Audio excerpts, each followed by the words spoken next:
आज की क्लास में देखेंगे हम ओम का नियम। ओम का नियम सन 1827 में जॉर्ज साइमन ओम ने दिया था। इन्होंने संबंध बताया है विभवांतर और धारा I के बीच में। लास्ट क्लास में हम देख चुके हैं विभवांतर यानी विभव का अंतर। प्रवाहित धारा, चालक तार में जो धारा प्रवाहित हो रही है, तो किसी चालक तार में प्रवाहित धारा और विभवांतर के बीच में जो उन्होंने संबंध बताया वो किस टाइप का है बेटा? समानुपाती। उसी को परिभाषित कैसे किया है उन्होंने? किसी चालक तार के सिरों के बीच विभवांतर चालक में प्रवाहित धारा I की क्या होती है? समानुपाती होता है। तो समानुपाती जो लगाते हैं हम, किस टाइप से लगाते हैं चिन्ह को? V समानुपाती I। यदि व्युत्क्रमानुपाती बोलता है तो हम क्या करते हैं? 1/I लिखते हैं। तो समानुपाती का मतलब क्या होता है? उन्होंने क्या देखा कि समानुपाती में? तो उन्होंने देखा यदि किसी चालक तार में हम लोग विभवांतर को बढ़ाते जा रहे हैं, ठीक है, वोल्टेज बढ़ाते जा रहे हैं, तो धारा का मान क्या होते जा रहा है? बढ़ते जा रहा है। यदि हम वोल्टेज को कम करते हैं तो धारा का मान कम होते जाता है। मतलब एक दूसरे पे डिपेंड है पूरी तरह से। यदि ज़्यादा है तो ज़्यादा हो रहा है, यदि कम कर रहे हैं तो कम हो रहा है, ठीक है। तो माना कि कोई चालक तार, यहाँ पर ऐसे हम एज्यूम कर रहे हैं कि ये कोई एक चालक तार है, ठीक है, एक चालक तार है। इस चालक तार में जो धारा प्रवाहित हो रही है, ठीक है, मान के चलते हैं इसमें धारा प्रवाहित I हो रही है, ठीक, और वोल्टेज कितना है इसमें? V, ठीक है, क्या है? तो इनके बीच में जो रिलेशन होगा V समानुपाती I है। तो इसको हम लोग आगे किस तरह से लिखेंगे? V समानुपातिक साइन को हटाना पड़ेगा, V equal to R I. ये आर है क्या? तो सबसे पहले हम आर इक्वल टू लिख लेते हैं। आर इक्वल टू हम क्या लिख सकते हैं? आई को त्रिगुना करके उधर लेके जाएंगे दूसरे लेफ्ट हैंड साइड में, तो वी अपॉन आई हो गया। तो इस टाइप से हम क्या बता सकते हैं? R equal to V upon I. तो इसमें सबसे पहले वी क्या है बेटा? विभवांतर, ठीक है ना। आई क्या है? प्रवाहित धारा, क्लियर। देन आर क्या है? जो हमको नया चीज़ मिला। आर हमको मिला कैसे? जब समानुपातिक साइन को हम हटाए तो एक नियतांक लगता है जिससे हमने क्या बताया है? आर। तो ये आर क्या है? इसको ही हम बोलते हैं प्रतिरोध। किसका प्रतिरोध? प्रतिरोध है चालक तार का, क्लियर। इस चालक तार का प्रतिरोध है। तो इसमें से बस ओम के नियम जब आपको पूछा जाएगा तो ओम का नियम पूछा जाएगा तो आप बताइए कि ओम का नियम जो है जॉर्ज साइमन ओम ने दिया। उन्होंने किसी चालक तार के सिरों के बीच विभवांतर चालक में प्रवाहित धारा I के समानुपाती होता है, ये बताया। इसे ही क्या कहा गया? ओम का नियम। तो इस तरह से आप V समानुपाती I बताइए और V equal to R I और R equal to V upon आई।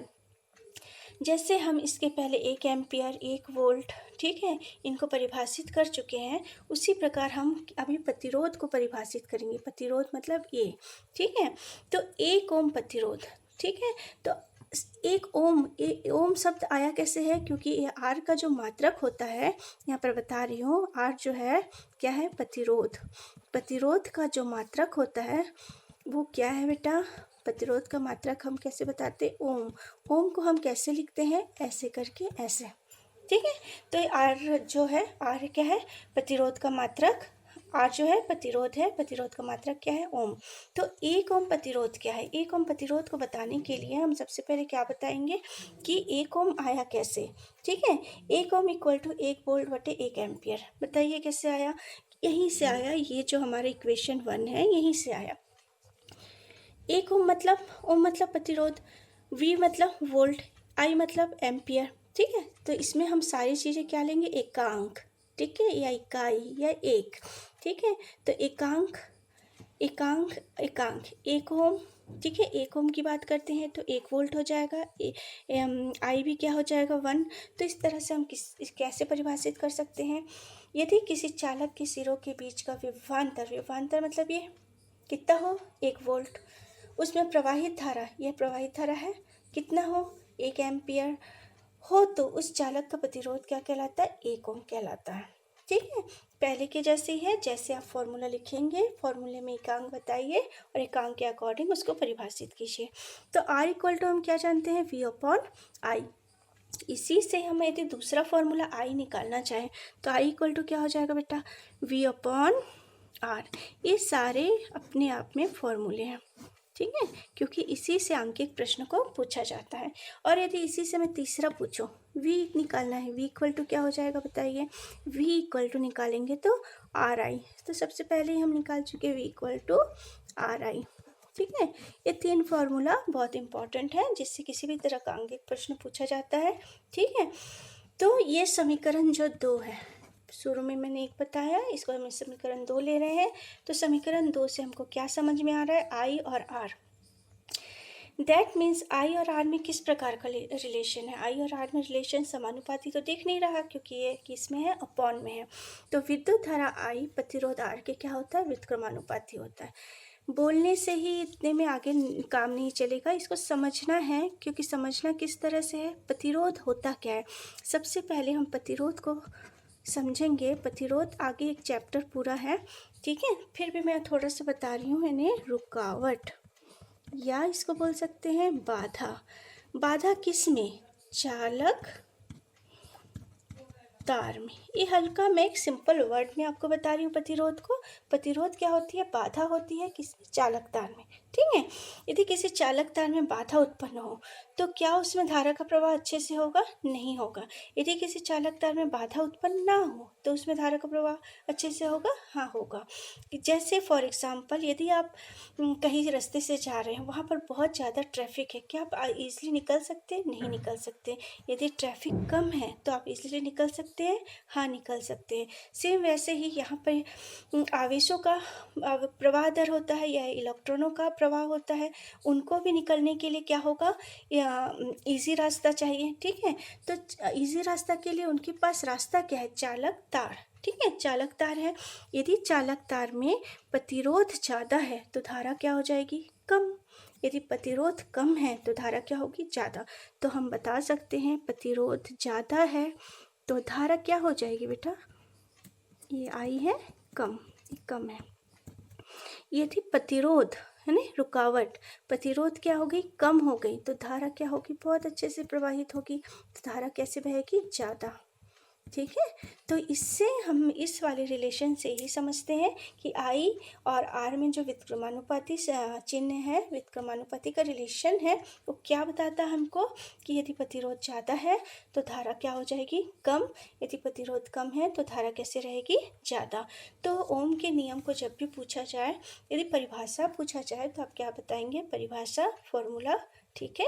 यदि एक ओम को परिभाषित करने बोला तो आप इस तरह से एक ओम का फॉर्मूला लिखेंगे और उसको परिभाषित करेंगे, ठीक है। तो ये ओम का नियम है। पर ओम का नियम जो है जॉर्ज साइमन ओम ने सत्यापित किया था, जिसको हम लैब में क्लास 10th में और क्लास 11th 12th में भी देखते हैं कि ओम के नियम को हम सत्यापित कैसे करते हैं। वी और आई के बीच में जो उन्होंने बताया रिलेशन, उसको सत्यापन भी करना जरूरी है, कि वोल्टेज को बढ़ाए तो धारा का मान भी बढ़े, ठीक है। तो इसको हम लोग कई रीडिंग में देखते हैं। तो उसके सत्यापन को देखने के लिए हम आगे की क्लास में देख रहे हैं कि सत्यापन में हम देखते हैं, हमने पहले से एक सर्किट बनाया है। तो सर्किट में क्या है बेटा, सर्किट में हमने क्या जोड़ा है, एक प्रतिरोध, ये आर जो है प्रतिरोध है चालक तार का, ठीक है। श्रेणी क्रम में इसको जोड़ा गया है, ठीक है। श्रेणी क्रम में मैंने क्या लगाया, बैटरी, उसमें क्या लगाया, एक प्रतिरोध, उसमें क्या लगाया, एक अमीटर, उसमें क्या लगाया, एक कुंजी, ये क्या है, वोल्ट मीटर, ठीक है, विभवांतर को मेजर करने के लिए। तो ओम का नियम के लिए जितना हमको ऑपरेटर्स चाहिए था, वी चाहिए था, आई के लिए क्या चाहिए, बैटरी लगाएंगे, ठीक है। आर चाहिए, धारा मेजरमेंट के लिए क्या चाहिए, ए चाहिए, और ऑन ऑफ करने के लिए, जब हम काम नहीं कर रहे हैं, प्रयोग नहीं कर रहे हैं, तो कुंजी को ऑफ करने के लिए कुंजी चाहिए, ऑन करने के लिए ऑन, इसी में रहता है on off button, this is on, ठीक है। यदि मैं इसको ऐसे रखूँ तो क्या रहेगा, ऑफ।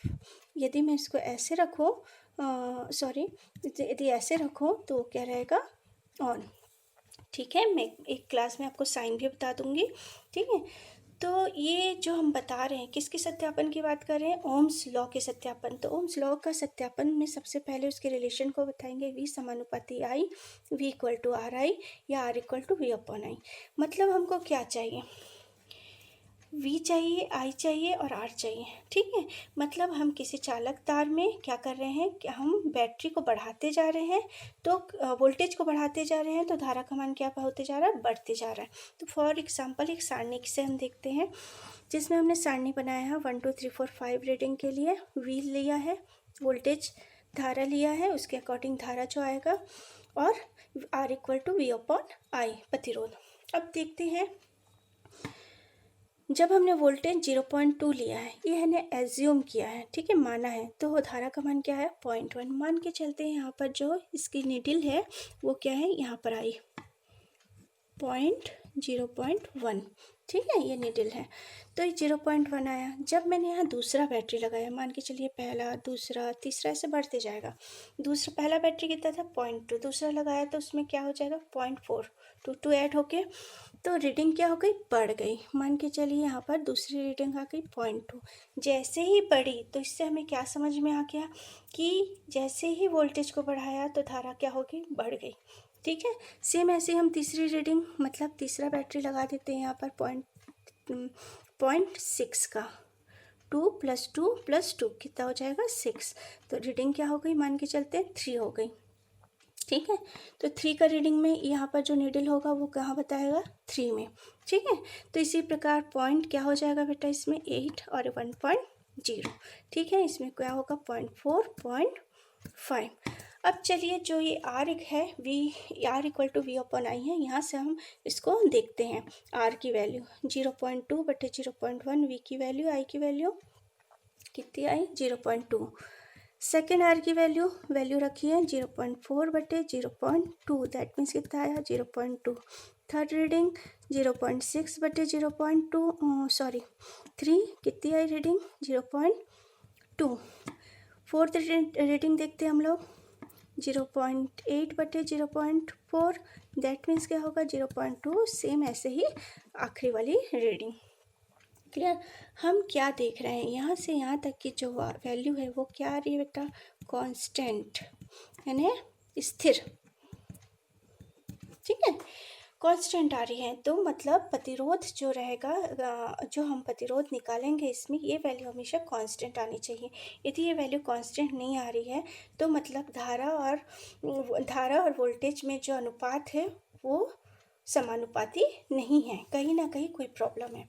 ठीक है, अब इसको हम लोग जो रीडिंग लिए हमेशा इसको ग्राफ में प्लॉट करते हैं, तो हम एक्स एक्सिस में क्या ले रहे हैं धारा, वाई एक्सिस में क्या ले रहे हैं विभवांतर।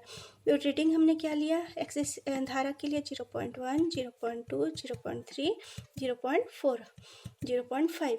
सेम इसमें क्या लिया बेटा, इधर हम लोग 0.2, ये ओरिजिन है 0.4, 0.6, 0.8, 1.0। अब चलिए दोनों रीडिंग से हम ग्राफ प्लॉट करते हैं। ग्राफ प्लॉट करने के लिए मैं पहला वोल्टेज से कहाँ जाना है, ये हमारा धारा से हमको कहाँ तक जाना है 0.2। चलिए 0.2 तक हम धीरे धीरे जाते हैं, यहाँ पर एक पॉइंट बना दिया। और दूसरी रीडिंग है 0.2 से हमको कहाँ जाना है 0.4 तक। चलिए यहाँ पर धीरे धीरे चलते हैं, ठीक है 0.4।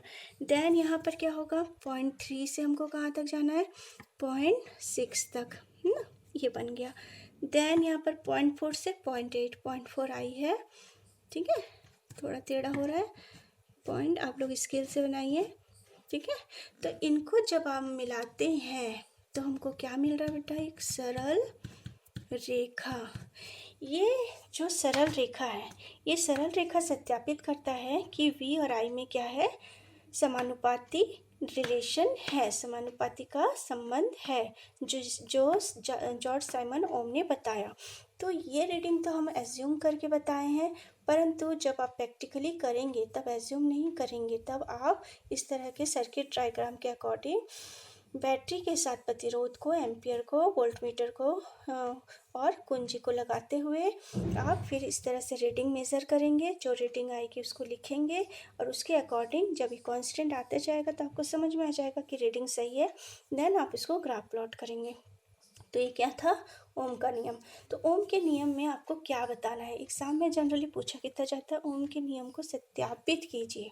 तो सत्यापित कीजिए, यदि वो 3 नंबर का पूछा है तो बस आप परिभाषित नहीं करेंगे, परिभाषित मतलब परिभाषा लिख के फॉर्मूला लिख के छोड़ दिए, उतना नहीं करना है। उसमें आप इस तरह से क्या करेंगे, धारा और विभवांतर के बीच में ग्राफ प्लॉट करके बताएंगे, ठीक है। तो ग्राफ प्लॉट करने के लिए आपको रीडिंग की भी ज़रूरत पड़ेगी, तो एक अंदाज़ा एज्यूम करके आप रीडिंग भी लिख सकते हैं, नहीं तो ज़्यादा से ज़्यादा आप क्या करेंगे, ग्राफ तो प्लॉट करना ही है, विदाउट ग्राफ आपको नंबर नहीं मिलेगा। क्लियर। तो और बताएंगे कि सरल रेखा से क्या सिद्ध होता है कि V और विभवांतर और धारा एक दूसरे के क्या है, समानुपाती है। अभी तक मैंने जितना आपको पढ़ाया, आवेश, विभवांतर, विभव, विद्युत क्षेत्र, ओम का नियम, उससे रिलेटेड कुछ क्वेश्चन है, उसको आप लोग करिए। सबसे पहला क्वेश्चन है, आवेश क्या है, मात्रक बताइए। 1 एम्पियर धारा किसे कहते हैं, विभवांतर किसे कहते हैं, मात्रक बताइए, ठीक है। और विभव क्या है, समझाइए। विद्युत क्षेत्र एवं विद्युत क्षेत्र की तीव्रता किसे कहते हैं, ठीक है, इसमें भी मात्रक बताइए। ओम का नियम क्या है, सत्यापित कीजिए। सत्यापन में परिभाषा लिखना है, फॉर्मूला लिखना है, ठीक है। फॉर्मूला के बाद एक ग्राफ को बताना है, ठीक। ग्राफ के साथ आप इस तरह से सारणी बताइए, ठीक है। और यदि किसी चालक तार का प्रतिरोध, एक क्वेश्चन है, अंकित प्रश्न है, ठीक है। चालक तार का प्रतिरोध 22 ओम है, ठीक। ओम बता रही हूँ, प्रतिरोध की बात कर रही हूँ, तो ये क्या हो जाएगा, ओम। विभव क्या है, 220 वोल्ट है, ठीक है। ये V की बात कर रहे हैं, विभव यानी किसकी बात कर रहे हैं, V। तो बहने वाली धारा का मान ज्ञात कीजिए। धारा मतलब क्या हो जाएगा बेटा, I फाइंड करना है। ये क्या दिया आपको, V। ये क्या दिया है बेटा आपको, R, ठीक है ना। ये आपको दिया है और I फाइंड करना है, तो आपको समझ में आ रहा होगा, ये अभी का पढ़ा हुआ है। तो कैसे आप फाइंड करेंगे, I फाइंड करना है, तो I इक्वल टू क्या हो जाएगा, यहाँ से लेके जाइए, V अपॉन, आपको I फाइंड करना, V अपॉन R, ठीक है। तो इससे आप क्या निकालेंगे, इस अंकित प्रश्न का आंसर, ठीक है। इतना आप लोग तैयारी करिए। ओम का नियम बहुत इंपॉर्टेंट है, हर साल पूछा जाता है। इस क्वेश्चन की तैयारी और बाकी क्वेश्चन की तैयारी बहुत अच्छे से कीजिए।